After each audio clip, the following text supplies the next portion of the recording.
Kembali bersama kami di Sang Inspiratif.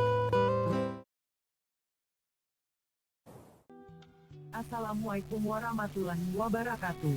Kembali berjumpa dengan Sang Inspiratif yang menginspirasikan suasana Anda dengan video ini.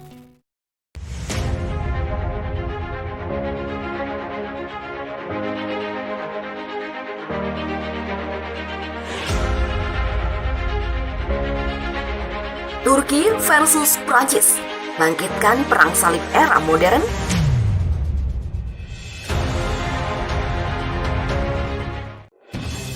Kolumnis Turki, Selçuk Türkyilmaz, menyampaikan histori antara Prancis, Turki, dan Islam melalui artikel yang dimuat di media Turki, Yeni Şafak.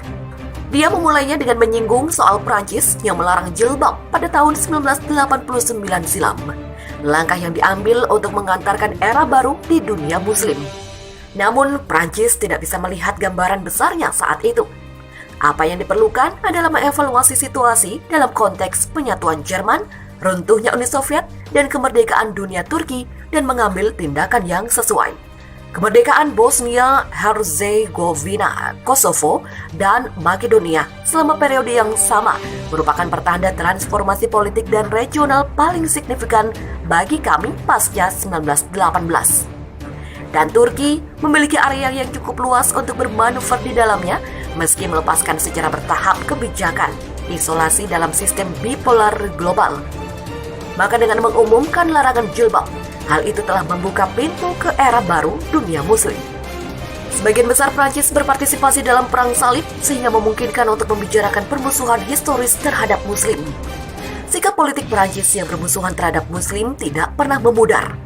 Di saat yang sama, ada larangan jilbab di Turki dan larangan tersebut terperangkap dalam perdebatan rezim sehingga diskusi tentang sekularisme pun menonjol. Namun perubahan global sedang terjadi dan Turki berada di pusat perubahan ini. Ketika kita melihat ke belakang, kita dapat memahami mengapa dalam organisasi Fethullah atau veto ingin secara terbuka menyatakan di pihak siapa dia berada. Sebelum larangan jilbab diberlakukan di Prancis pada tahun 1989, Fethullah menyatakan tidak memiliki hubungan dengan gerakan Islam dan dia berada di pihak yang berlawanan. Setelah 12 September, Fethullah menyampaikan pidato terbuka pertamanya di Masjid Hisar dan menyebut mereka yang memprotes larangan jilbab sebagai teroris. Pidato ini menandai dimulainya era baru. Pidato ini perlu diketahui secara detail dan saya menyiapkan teks lengkapnya bersama beberapa teman untuk menjelang signature.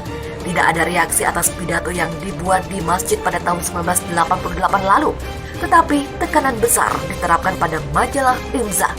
Beberapa saat kemudian, Prancis melakukan intervensi di Aljazair. Kemenangan Front Keselamatan Islam dalam pemilu dibatalkan dan seluruh negeri terseret ke dalam lingkungan kekacauan yang akan berlangsung selama bertahun-tahun. Pada tahun yang sama, genosida terbesar pasca Perang Dunia Kedua telah dimulai di Bosnia Herzegovina. Sementara di Kaukasus, orang-orang Armenia telah mengambil tindakan dan menduduki wilayah Azerbaijan. Amerika yang merangkai Eropa di belakangnya telah menetap di jantung dunia muslim. Dalang veto muncul sekali lagi selama invasi tahun 91 ke Irak dan dia mengumumkan bahwa dia menangis sampai larut pagi untuk anak-anak Israel. Infiltrasi veto ke Kaukasus dan Asia Tengah dimulai setelah pidato ini. Kami berada di awal perang salib baru. Turki akan mengalami tahun-tahun tergelapnya setelah ini. Larangan jilbab di Prancis dan fakta bahwa anggota veto mulai mendapatkan identitas sebagai bangunan non-nasional bertepatan pada periode yang sama. Tetapi jika kita mempertimbangkan kebangkitan timur dalam konteks negara-negara muslim di sekitar Mediterania, sikap Prancis dan anggota veto dapat lebih dipahami. Memimpin Eropa dan Amerika Serikat dengan langkah-langkahnya menuju dunia muslim, Prancis memungkinkan kebangkitan semangat tentara salib.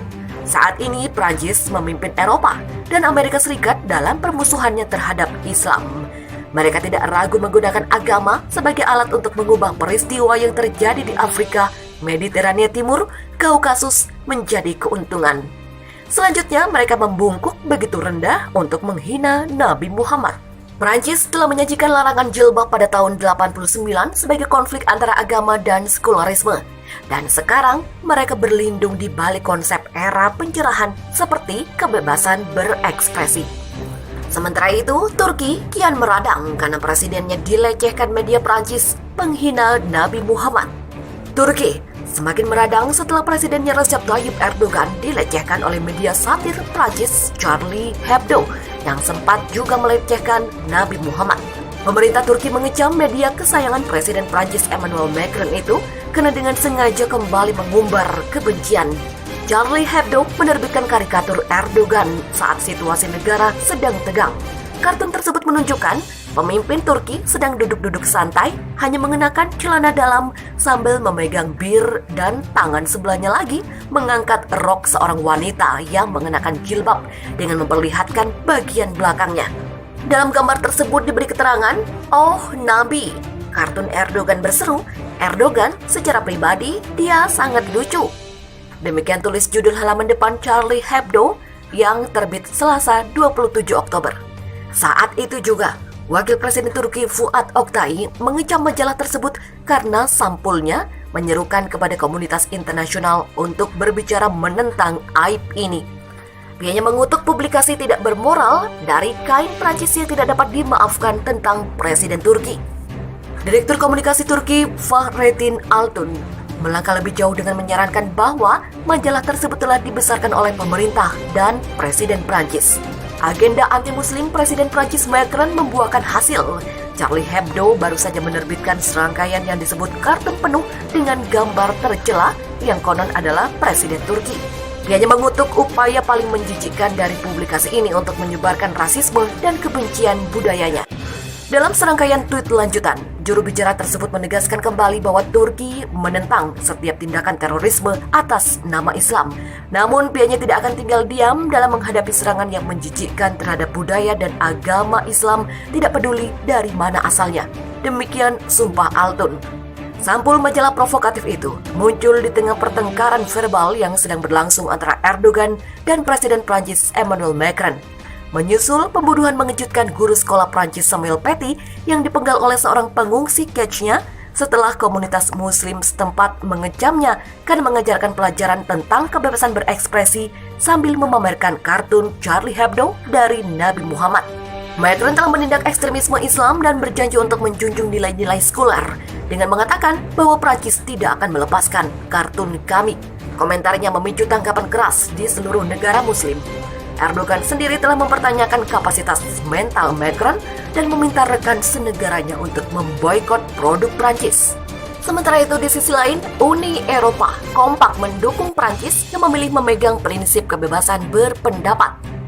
Isu tersebut disorot setelah seorang guru bernama Samuel Paty dibunuh oleh teroris di tengah jalan akibat membahas kartun Nabi Muhammad SAW di kelasnya. Negara-negara Uni Eropa kompak mendukung Prancis, mereka juga mengkritik hinaan Presiden Erdogan kepada Macron. Sementara itu, Menteri Luar Negeri Jerman Heiko Maas juga menyebut ucapan Erdogan tidak bisa diterima. Jerman berkata akan terus mendukung Prancis melawan aliran Islam yang ekstremis. Sementara Perdana Menteri Italia Giuseppe Conte juga berkata ucapan Presiden Erdogan tidak membantu situasi. Lantas Perdana Menteri Belanda Mark Rutte juga mengatakan bahwa Belanda berdiri teguh dengan Prancis dan untuk nilai-nilai kolektif Uni Eropa.